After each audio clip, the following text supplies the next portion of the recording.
बाबुल बैद बुलाया, पकड़ दिखाई मुरी बाह। मूर्ख बैद मरम नहीं जाने, दर्द कलेजे माँ। बहुत रो रही थी मीरा। तो माँ ने बहुत बार समझाया, चुप कराया।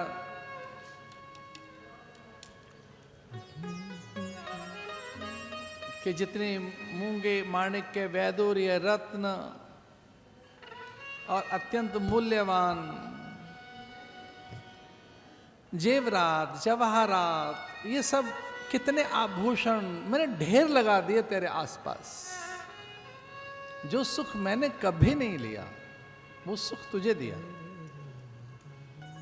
ऐसा पर्यंक तो मैंने कभी कल्पना नहीं की होगी। सोने का पलंग बनाया आपके लिए। इतनी अनुचरियां, परिचारिकाएं, दासियां तो मेरे लिए कभी नहीं रही कि मैं स्वयं तेरे लिए दासी बनकर खड़ी रहती हूं और तू कभी प्रसन्न नहीं होती।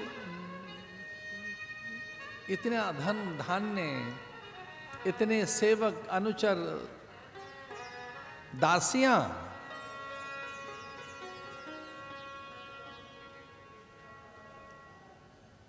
तेरी एक आह से तेरे पिता व्याकुल हो जाते हैं, उनकी आंखें भर आती हैं।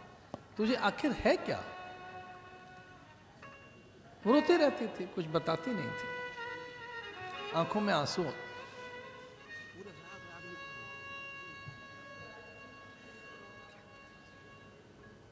तो वैद्य बुला लिया एक दिन पिता ने और कहा कि इसका देखो, इसका निदान करो, क्या इसे पीड़ा है, इसकी पहचान करो।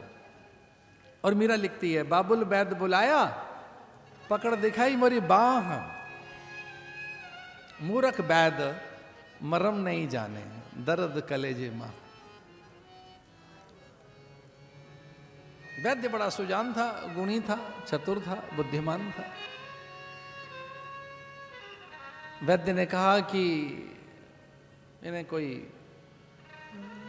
मानसिक कष्ट नहीं है, देह का कष्ट तो है ही नहीं, कोई व्यामोह नहीं है, विभ्रम नहीं है, संभ्रम नहीं है,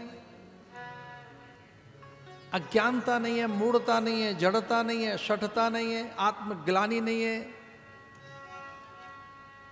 किसी प्रकार का शोक नहीं है, मोह नहीं है, भय नहीं है, भ्रम नहीं है, किसी प्रकार की आधि व्याधि उपाधि नहीं है। जितने मैं रोग जानता हूं उनमें से कोई एक रोग नहीं है। पिता बड़े परेशान कि कोई आदि व्याधि है नहीं, किसी प्रकार का कोई प्रकोप नहीं है, न कोई प्राकृतिक प्रकोप है, फिर है क्या? तो वैद्य ने कहा कि इसकी औषधि और रोग दोनों एक ही हैं। तो पिता ने बड़े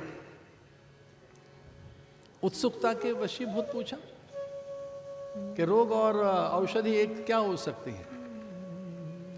वैद्य ने कहा इसे आदि व्याधि उपाधि कोई है नहीं, इसका रोग और इसकी औषधि एक ही है। रोग का नाम है कृष्ण और दवाई का नाम है कृष्ण।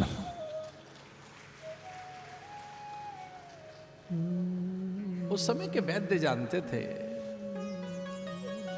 आदि व्याधि उपाधि हो तो कई लोग ज्योतिषियों के पास जाते हैं, और स्वाभाविक है, ज्योतिषिक विज्ञान तो है ही, और वो ग्रह दोष बता देंगे। ओझा के पास जाओगे तो भूत प्रेत बता देगा, वैद्य के पास जाओगे तो वात पित्त कफ की बात बता देगा कि आपका वात पित्त कब बिगड़ा हुआ है। वास्तु वाले के पास जाओगे तो कहेगा घर ठीक करवा लीजिए, थोड़ा घर में गड़बड़ है। जहां हमारे माता पिता के पिता के पिता, पूरा परिवार, पूरा हिंदुस्तान जहां पैदा हुआ, उसके पता नहीं क्यों अब वास्तु दोष हो गया पूरे भारत में। पहले तो सब ठीक ठाक था। आप जाइए वास्तु शास्त्री के पास तो वो एक विज्ञान है, कहेंगे घर थोड़ा ऐसा करिए। ज्योतिषी के पास जाओगे तो वो बताएंगे कि भाई इसमें ये आपके ग्रहों का प्रभाव है। वैद्य बताएगा वात पित्त कफ का प्रभाव है। और किसी दिन सच्चे गुरु के पास चले गए तो कहेंगे भैया भक्ति का अभाव है, बाकी सब ठीक है, कुछ नहीं है, तेरे विश्वास का अभाव है, तेरे में विश्वास की कमी है, भक्ति की कमी है, ज्ञान की कमी है, वैराग्य की कमी है। भरोसा पैदा कर।